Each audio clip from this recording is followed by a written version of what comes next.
Hey guys, welcome back to the channel. This is how to use Google Trends for entertainment news latest. So first thing, just simply go to trends.google.com and this will be their homepage.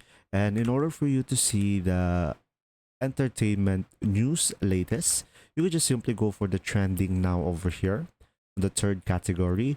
And as you can see here, guys, you will have here multiple options that people search on the web browser.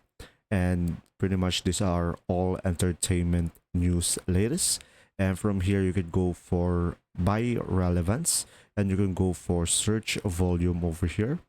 And you will have different categories over here.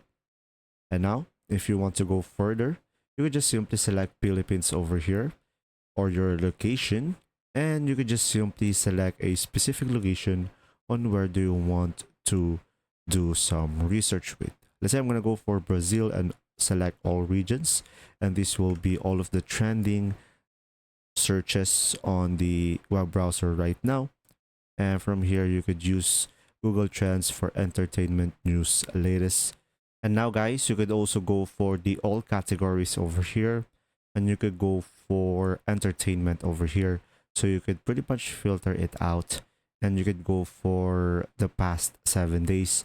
So you could broaden your research, and pretty much this is the number one that is being searched. And there you go. I hope this video helped you understand more. Thanks for watching. See ya.